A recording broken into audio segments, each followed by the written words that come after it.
दोस्तों साथियों नमस्कार। द पाठशाला ऑनलाइन में आपका स्वागत है। आज हम द पाठशाला ऑनलाइन के कलम के कथाकुंज सेक्शन में आपके लिए एक कहानी लेकर के आए हैं। ये कहानी एक डॉक्टर की है, एक बूढ़े व्यक्ति की है और एक सांप की है। तीनों मिलकर के इस कहानी को आगे बढ़ाते हैं। असल में ये कहानी देखने से लगती है कि जरा सा समय किसी की जिंदगी बचा सकता है और किसी के लिए मौत का कारण भी बन सकता है। आज हम बात कर रहे हैं मुंशी प्रेमचंद द्वारा रचित कहानी मंत्र की। मंत्र कहानी 1928 ईस्वी में सरस्वती पत्रिका में प्रकाशित हुई थी। इस कहानी की शुरुआत करते हैं। शाम का वक्त था।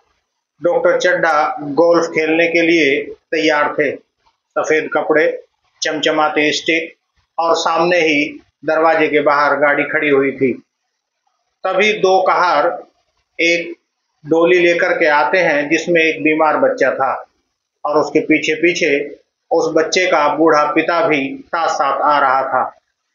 वह कमजोर था और लाठी टेकते हुए चल रहा था और उम्मीद की आखिरी किरण में डॉक्टर चड्ढा के पास आया था। वह डॉक्टर चड्ढा से निवेदन करता है कि हुजूर, लड़का कई दिन से बीमार है, 4 दिन से आंखें नहीं खोली हैं। लेकिन डॉक्टर ने घड़ी देखी और केवल 10 मिनट बचे हुए थे गोल्फ खेलने के लिए जाने के लिए। कल सवेरे आना, यह कहकर डॉक्टर गाड़ी में बैठ कर के आगे निकल जाता है और वह बूढ़ा व्यक्ति वहीं खड़ा रहता है, जैसे मानो कि वक्त थम गया हो। उसी रात उस बूढ़े व्यक्ति के इकलौते बेटे की, जिसकी आयु 7 वर्ष थी, मृत्यु हो जाती है। धीरे धीरे समय बीतता है और डॉक्टर चड्ढा शहर के एक नामी और मशहूर डॉक्टरों में शामिल हो जाते हैं। उनका नाम दूर दूर तक फैल जाता है। उनकी सेहत, उनकी दौलत और उनका रुतबा सब बेमिसाल होने लगता है। और एक रात उनके बेटे के लिए जश्न मनाया जा रहा होता है, क्योंकि उनका बेटा 20 वर्ष का हो चुका होता है। उसकी इस सालगिरह के अवसर पर घर को पूरी तरह से रोशनी से जैसे नहलाया हुआ हो। रईसों की भीड़ लगी हुई थी। अलग अलग तरह के भोज बन रहे थे। गाने और नृत्य का इंतजाम किया हुआ था। उसके बेटे को, जिसका नाम कैलाश है, सांप पालने का भी शौक था। उसी पार्टी में सबके सामने कैलाश की प्रेमिका मृणालिनी भी उससे सांप देखने की जिद करने लगती है। वह अपनी प्रेमिका को सांप को दिखाने लगता है और तरह तरह से उनको नचाने की कोशिश करता है। इतने में एक सांप धीरे से उसको काट लेता है। पूरी पार्टी में शोर मचने लगता है कि चड्ढा के बेटे को सांप ने डस लिया है। अब डॉक्टर चड्ढा का वह इकलौता बेटा धीरे धीरे, जो मृत्यु के आगोश में समा रहा था, जिस डॉक्टर ने अपने जीवन काल में बहुत सारे इंसानों की जान बचाई थी, लेकिन वह अपने बेटे के जान नहीं बचा सकने की स्थिति में था। डॉक्टर का जवान बेटा उसकी गोद में दम तोड़ने की स्थिति में है।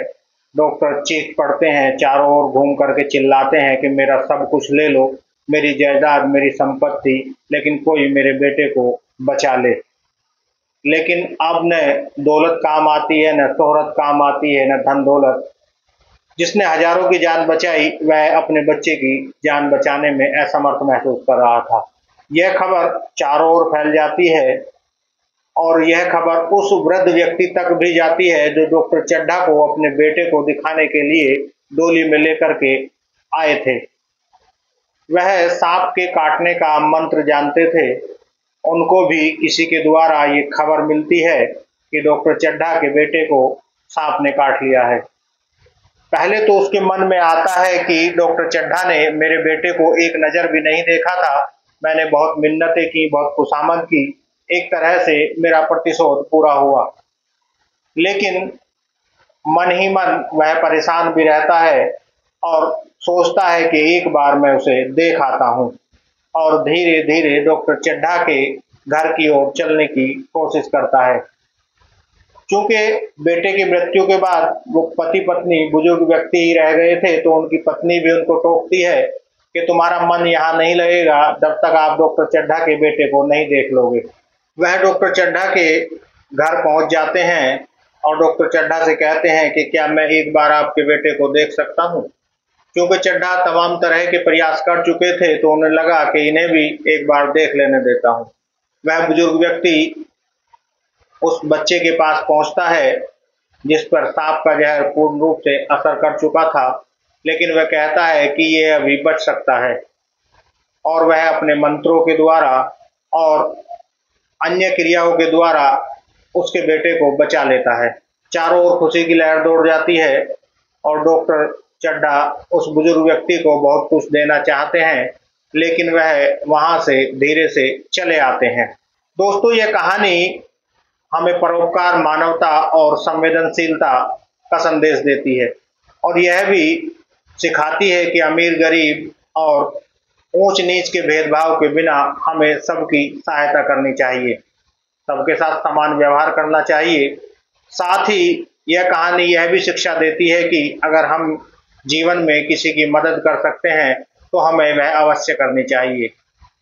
और जहाँ तक डॉक्टर के पेशे का सवाल है तो बहुत महत्वपूर्ण पेशा है। लोग उसे ईश्वर की तरह से मानते हैं जो कई परिस्थितियों में लोगों की जान बचाता है। तो ऐसे में जहाँ एक और वह डॉक्टर अपने कर्तव्य से हट जाता है, लेकिन वह बूढ़ा व्यक्ति अपने कर्तव्य पथ पर लगातार अपना सक्रिय जीवन व्यतीत करता है और परोपकार और मानवता और संवेदनशीलता का हमें पाठ पढ़ाता है। तो दोस्तों, ये कहानी अगर आपको पसंद आई हो, हमने संक्षेप में ये कहानी आपको सुनाई है, तो इसे चैनल को लाइक करें, सब्सक्राइब करें और बेल आइकन दबाना न भूलें। जय हिंद, जय भारत।